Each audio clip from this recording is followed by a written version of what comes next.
hello. If it isn't the triumphant traveler. And why might you be visiting the shrine? A sign of piety, perhaps? You literally told us to come meet you here! I was just joking. I've been waiting for you. Seems like someone's in a pretty good mood. Mm-hmm. Catching up with an old friend I hadn't seen in years was truly delightful. By the way, I heard that you had a duel before the throne, with a Fatui Harbinger no less. Courageous and astute. I must say, I am most impressed. Defeating Signora head-on in a duel means that your strength exceeds my expectations. Still, you did end up victorious. I gather congratulations are in order. Sure feels good to finally thwart the Fatui plan for once. They caused plenty of trouble along the way, but at the very least, they didn't get their hands on another Gnosis. Wait a second. Did you say Gnosis? As in, the little thing that looks something like a chess piece? Yep, that's the one. You've seen one too? Gnosis belong to the Seven. They're what keep them connected to Celestia. Oh. What's wrong? I handed that over. You did what now? Well, how else was I supposed to save your skin from the balladeer exactly?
The balladeer is number 6 of the Fatui Harbingers. In terms of strength, he is superior to Signora. I'm not the kind of person who risks life and limb for any old reason. You did... for once, Paimon just does not know what to say. After A created her puppet vessel, she no longer had anywhere to put it. As her erstwhile closest friend, A handed it over to me, and I've kept it in the Grand Narukami Shrine ever since. She no longer needs the power of the Gnosis, and in any case, she tells me she has severed ties with Celestia. Thus the Gnosis became not only useless, but also a potential source of conflict. Is that not a good bargain, exchanging it for the one at the core of the plan? Judging by the results, at least, I dare say I struck a good deal. When you put it like that, Paimon has to agree. The Traveler is worth more than a Gnosis.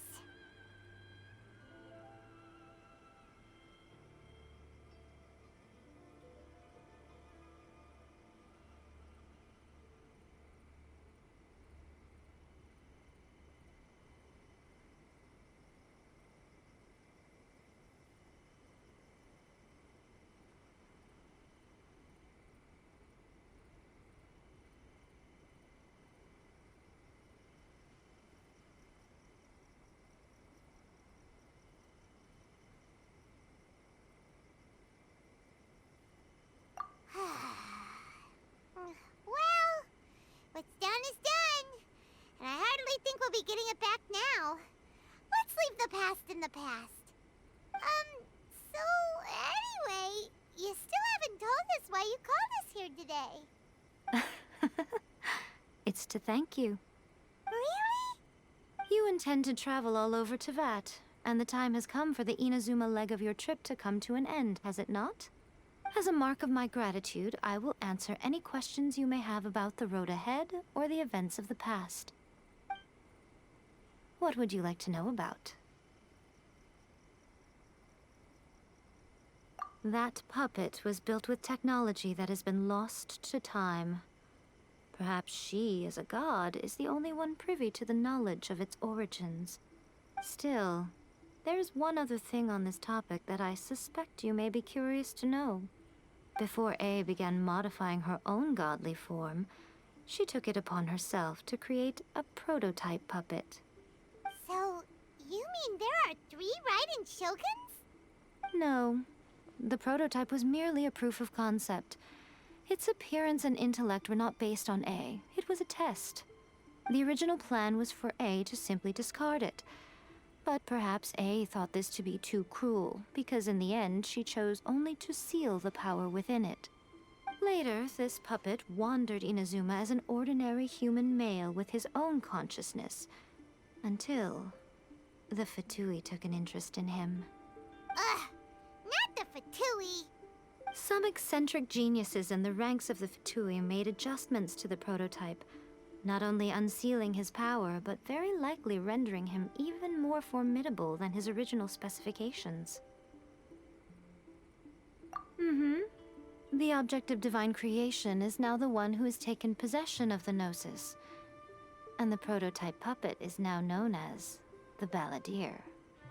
What a crazy story! It is, isn't it? Who can say whether it's coincidence or destiny? I'm surprised an outlander like you is aware that there was once a change of Electro Archon. Few citizens of Inazuma are aware of this. Morat's told us. He said that the Electro Archon Ball has passed away. Yes. The truth of the matter is that there were 2 twin gods, Baal and Beelzebul.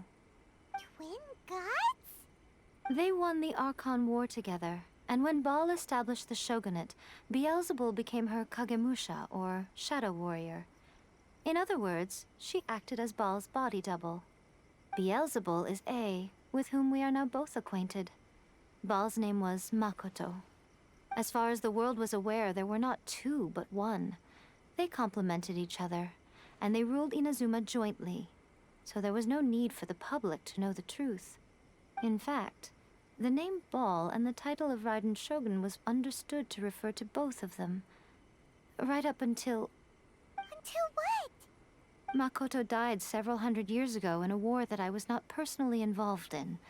Since then, A has assumed the shogunate. Losing her sister must have been super hard on A. That was when A began to change. Makoto was her greatest loss. Paimon feels like she understands A a lot better now after finding that out. So what kind of god was Makoto? I didn't spend a great deal of time with her, but my impression was she was a gentle god, who in each moment cherished the beauty of what was before her. Wow. Sorry, I haven't a clue. I'm also unfamiliar with the god you describe. But if you still have doubts about A, I would say they are misplaced. Not only does she not fit your description, but she voluntarily gave up her gnosis long ago, severing her ties with Celestia in the process. That's good to hear. Otherwise, given that I'm her familiar, it could have made our relationship rather awkward, don't you think? Don't worry, we aren't looking to pick a fight with you. I wish you the best of luck. May you soon discover the truth behind it all. As for your sister's whereabouts, I will use all the resources at my disposal to investigate it, and I will also borrow some of Ayato's people from the Shiumatsuban. I'll let you know if I find out anything. Consider it part of my means of thanking you. After leaving Inazuma, I think it would be easiest for you to go to Sumeru. Ooh, Sumeru! We've run into loads of scholars from there on our journey so far. Yes, well, Sumeru is the land of the god of wisdom, where the quest for wisdom and knowledge is never-ending. But their obsession gives rise to some truly inexplicable things. For example, in Sumeru, knowledge is holistically managed as a resource. Knowledge is a resource? Yes. I don't know whether it was the sages or Lesser Lord Kusanali who came up with the idea. Lesser Lord Kusanali? That's a cute name. Oh, you haven't heard. Lesser Lord Kusanali is the deity in whom the people of Sumeru place their faith. It's their chosen term of endearment for her. I'm sure you must have some things to discuss with her too. I wish you all the best.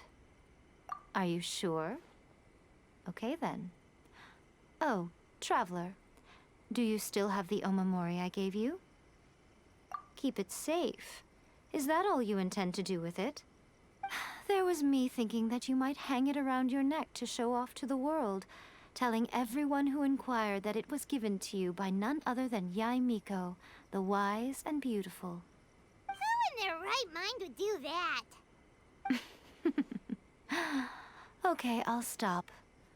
Now, a question for you. Traveler, what is your ambition? I see. But that is merely a small goal, based on what preoccupies you here and now. Your ambition should be something that transcends the world below and the starry sky above. Something that shines in unison with fate itself. Perhaps the reason you do not possess a vision is that such an ambition has yet to be engendered within you. It's a possibility. Continue on your journey, and maybe that moment will come to pass.